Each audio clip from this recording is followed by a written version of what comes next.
Here we go. We're going to find out how this plays out. MADREAMDY versus ZEFA is happening right now. We're going into round 1. Take it away, guys. Yep, pre-bans coming out right here. We've got that Oliver, of course, getting pre-banned, and Laura. This is going to be something we see a lot of, these 2 units getting pre-banned today. Well, if you watch the last match and what Laura did, you definitely don't want to go against that monster. The Oliver on the other side, very, safe pre-ban, so I really like that. That's for you, Evan.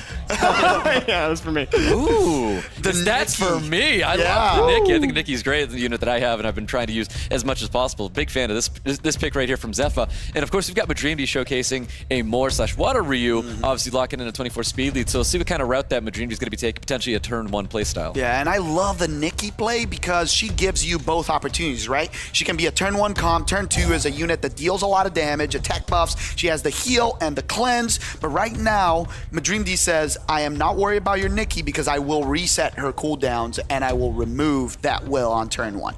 Yeah, so this is a very popular play, very predictable play in my eyes right now. So with the Moor and the Chung Pung getting locked in here. But we have a 33 speed lead in the form of Vanessa being drafted right now. So ZEFA is ready to speed contest.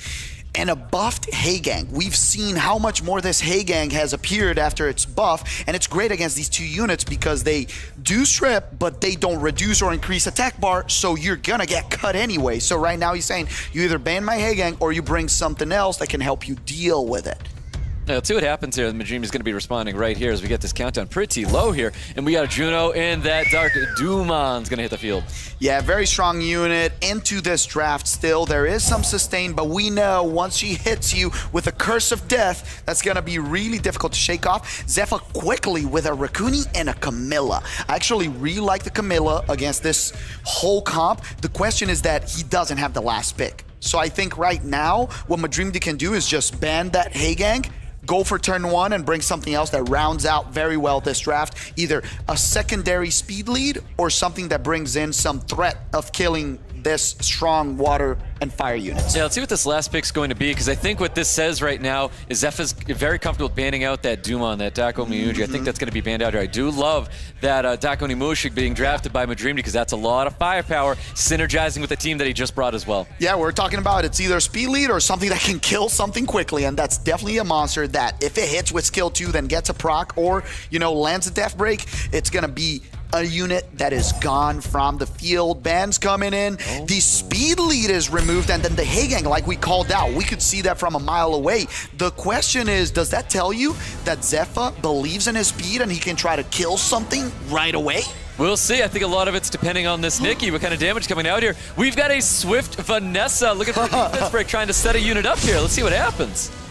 Oh, misses the strip and no death break. He's thinking right now, looks at the game, trying to give the turn back or just keeping it for later. Now the Nikki goes with big damage. The attack buff is gonna come on, and I think it's gonna be really difficult to remove something from the field, and there's gonna be a big opening for both this Chung Pung and then the Dark Onimusha. Yeah, so that's really great damage there coming towards that Dark Onimusha. Dark Onimusha is super low right now. Juno looking to get some Despair Stones out onto the field. Doesn't receive anything, not even stripping either. Oh, doesn't, but the Chung Pung comes in. There's a couple death breaks, and the damage is huge! My Lord. Gets the proc to remove someone from the field, but remember, there is the Vanessa. I don't think she got reset. Goes for the Camilla, and she comes back. There we go. So the Vanessa was not reset in that case there. So Camilla does come back, attack buff as well. But look how healthy our Dark Onimusha is looking right now. This is going to be really interesting. He opts to put it on the Nikki. Very interesting, because the Raccoon right now can try to give a turn to itself so he can heal, or he can go for the riskier move, which is trying to land the death break. Goes for the death break. One monster off the field. The Camilla! Look at that damage! Insane damage coming out of the Camilla with the defense break sitting on top of the Dark Onimusha. Dark Onimusha gets drops there, so a little bit of attention here from MADREAMDY going towards this Vanessa, trying to remove this unit from the field here. I think he's going to be staying pretty consistent, trying to keep that Vanessa down, because we got Camilla really, really low right now as well. Yeah, the Camilla looks on the high damage, low tankiness side, so he noticed that MADREAMDY is, I'm gonna go for her, remove it from the field before the Vanessa gets the skill back for reviving. And this Raccoon is gonna be super key with procs and gets an important proc. Do right now, the Vanessa trying to land some damage on the Dumon. Can the Camilla proc? No, she doesn't get it. Yeah, ZEFA's really got to get rid of this Dumon. This Dumon's super dangerous right now. Defense breaks lane across the field as well. Not at all what ZEFA wanted to see. Raccoon, he's got a lot of work ahead to try and cleanse all of that. Yeah, that is a lot of damage, my friend. The death breaks coming in. The Juno removes the Vanessa. Now it's a 2v3. You don't have the opportunity to revive, but the cleanse from the Raccoon gives an opening. You can try to freeze this monster, but she resists. Definitely a max resistant Dumon as well. All the attack bar manipulations coming out there. We're keeping that Camilla back as much as possible, but Dumon is the unit that ZEFA really has to get rid of. Landing right now the Curse of Death can mean that the game's over, and she does. Puts it on 4 turns. The clock is ticking for this Camilla to be removed from the field, and even the Juno is dealing so much damage on a water unit. Yeah, that's got to be the... Oh, he needed to get that kill. If he got that kill there, we'd be able to try and bounce back here, but that's not what's happening. ZEFA's definitely in a lot of trouble there. He's trying to keep that Raccoon down as low as possible so to stop the healing going to Camilla. Yeah, I don't know. I think right now, looking at it, the Changpeng was such a key unit. The death breaks coming in, and he landed a lot of them. Stoic got a couple of very important procs and was kind of the monster that allowed others to deal damage and finish with MADREAMDY taking game number 1. 1 point on the board for MADREAMDY. You're right, you called it out. The Changpeng was a very key unit, MVP of the game.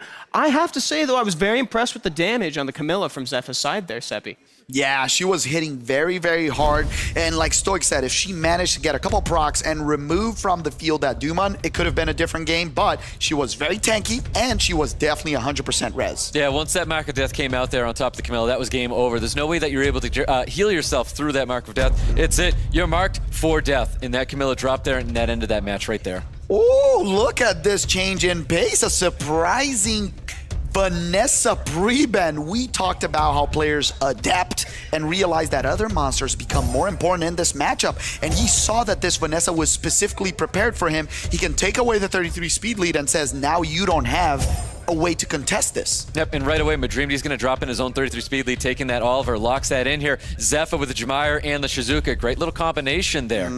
I really like this response, and I know that a lot of people pick them without the Tableau, but you know, it is Saturday. I would love to see a Tableau on the field. The Laura coming out, so a speed lead with 120 base speed monster, and now MADREAMDY is thinking, do I bring, yes, a lot of variety with another speed lead and another very fast monster that got banned on the first match? Nope, double speed lead coming up from MADREAMDY. He has said he really wants that turn 1. He's going to be playing that turn 1 style here. I think ZEFA's potentially thinking about backing it up here, and no, I don't think that necessarily says he's backing it up here, because we got a Gianna and we have a Dark Monkey King hitting the field. The Dark Monkey King is such a high base speed monster as well, so it might be on Swift. If he closes out with a secondary speed lead, he has the opportunity to fight for turn 1, and now the Heigang. I really think the Heigang is super strong in this matchup, and you might need to ban that, but then it tells you that the Laura is probably going to take turn 1.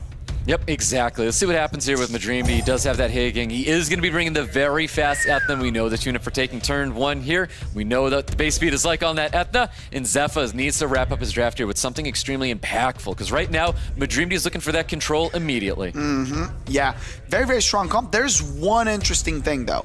If you remove the Ethna, there is no death break on that team. The question is his comp tanky enough to withstand the damage? He brings a very tanky unit in the Fire and Bison, so now it's very difficult. He tells you, I want to play turn 2 and bends the Etna. I like that, you know? It didn't surprise me. Yeah, definitely agree with that. 33 speed lead coming out for MADREAMDY. HP lead coming out for ZEFA as well. ZEFA looking to hopefully stay alive with this assault that MADREAMDY is going to place on. Yeah, let's go. Turn 1 out of the water. Ryu gets the removal. Let's see how much damage this Laura can put in. And then the question is, Can this Oliver land everything? Oh my God, triple stun. The Hagen, can he get the 4 stun? Or will the Shizuka bring the game back? He gets it. Here we go. You can always rely on Hagen to get the spear stun out there. And of course, Oliver's going to be super oppressive right now. Lots of attack bar pushback. We're going to see additional turns popping out to push back even more attack bar. New additional turns coming out for ZEFA as well. So definitely ZEFA being placed on the back foot early, getting a proc, not able to do too much here with this Connell. But he can try to control the Laura, yes sir. The thing was, very well played by MADREAMDY resetting the Cardinal and not another unit. He knew that the proc from that unit was the most impactful, so very well played and carefully. Yeah, most definitely. So you're going to be seeing this big third skill coming out here. ZEFA really needs to see some additional turn and defense breaks, to be honest with you. And only one's going to be landing there in that water Ryu. No control, no stuns right now. The damage is coming out, and now the glancing is so powerful, but he goes for it anyways, and nothing lands. Just one miserable slow on the Laura. The damage is coming out. This unit is so oppressive, and the thing is, even if the Gianna had the strip, the Hagengal's on the other side. You're just going to give him a cleanse for free. Yeah, that's a really, really tough situation for ZEFA to be in right now. He's trying all that he can to bounce back here. But I do think MADREAMDY has a much cleaner draft going into this round here, and he's looking very, very safe where he is right now, putting ZEFA absolutely on the back foot. Yeah, I really like his draft. Very strong. In the turn 2, everything landed on Cardinal's shoulders, so he had to get everything right, or the Shizuka had to 100% resist everything, which is something so hard to do. Very dominant performance from MADREAMDY, taking the 2-0 lead. MADREAMDY all of a sudden sitting at match point with a great showcase of crowd control there, Seppi. Yeah, excellent draft. Very good balance between having enough speed to take turn 1, but also counter-picking your opponent, because when he saw that his opponent ZEFA was trying to go for turn 1, he brought out that Hagang that just kills Gianna. Right, Stoic? Yep, exactly. Well, you can see the pre-bans from last time, Vanessa, Nikki. They will be available as we get into this round number 3. Match points for MADREAMDY, potential another 3-0. I don't want to say it. Not going to be a caster's curse over here, but a potential. It's there. We've got pre-bans coming out right now. It could be anything at this point. Yeah, let's see what happens. They have to swap it out. They're going to go back to the match 1 pre-bans, or will they adapt to something that they saw right here? Has ZEFA prepared a different draft to go against MADREAMDY? Maybe something, you know, up his sleeve in case he was backed up against the wall like he is right now. Yeah, probably going to see a little bit of a switch here, and we're going to see a Gianna getting pre-banned, a Laura getting pre-banned here, ZEFA with the first pick. I don't know what he has to take. Does he have to take something away from MADREAMDY, or is he also going to be locking in that Oliver? Yeah, I would steal away that Oliver. It's just such an oppressive unit, and if you choose turn 2, you would have to go with something like more heavy fire, you know, a Juno, a Fire Monkey, and we haven't seen those from him yet, so I think he prefers to steal it away. Yep, I think that's definitely the right decision here. Let's see what MADREAMDY is going to be doing. Is he still going to be speed contesting Oliver? Water Ryu, Chung, Punk potentially coming out here for MADREAMDY. Yeah, I really like the Etna pick because it was almost a surefire must ban, you know? So right now he's thinking about it. Do I change my style a little bit? The Chung Punk would be a very safe choice. He can also bring a Juno. I really love that. Juno very strong. We mentioned against an Oliver, Juno, Fire Monkey, those units become super important. Yep, most definitely. Let's see what ZEFA's going to be drafting here. He's got to know that potentially that Dumon might hit the field once again. He also has to keep in mind of that Dak Onimusha. We know how oppressive that unit can be. Both those Dak units are very, very oppressive. Can I say something crazy? If we see from MADREAMDY right now, no reset coming out in the next 2 monsters, this opens the door for something like an Abellio to interrupt the Dark Onimusha. So I'm going to be super interested to see what those 2 picks are, because if he brings the Chung Punk right now, he can be in trouble, because you can pick a lot of fire units in the end right there and be very tanky. The Masha is super dangerous right here.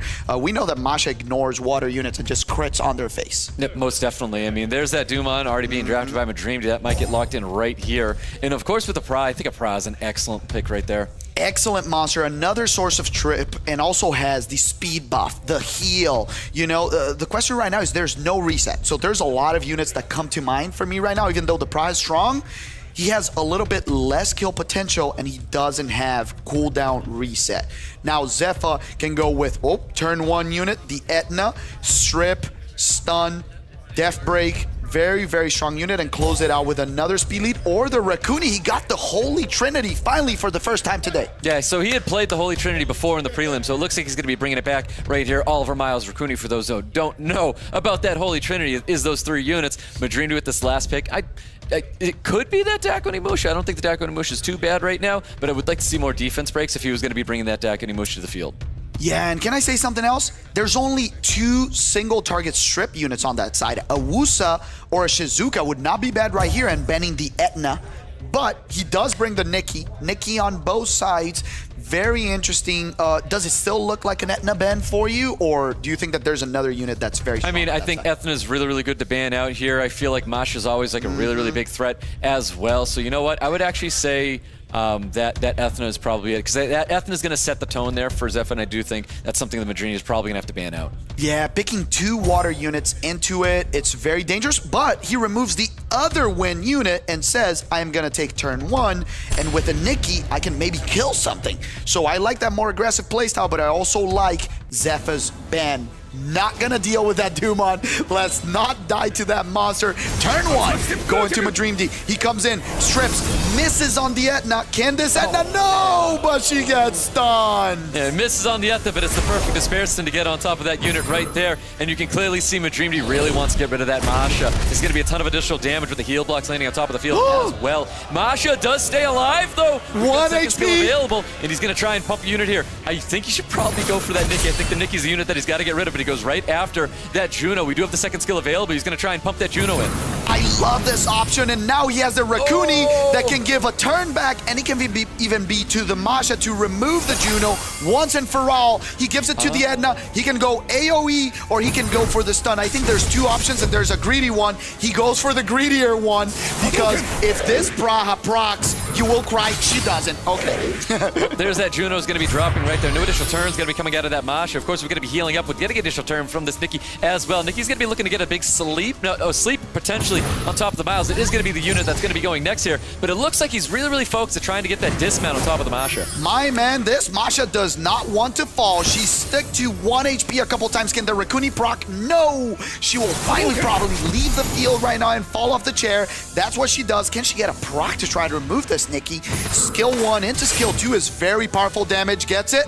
No proc! No additional damage, no additional turns going to be coming out there, but what we're seeing right now is a lot of attention obviously coming towards that Raccoon and that Miles as well. They want to keep both these units really, really low to stop all that holy additional damage coming out of that Moore as well. Is absolutely insane. Masha's going to need some saving grace right now. No additional turns again coming out for ZEFA. I gotta tell you something. This Nikki is too tanky, my friend. I think this is a very high attack, HP, and defense. Wow. Nikki taking the home for MADREAMDY the win.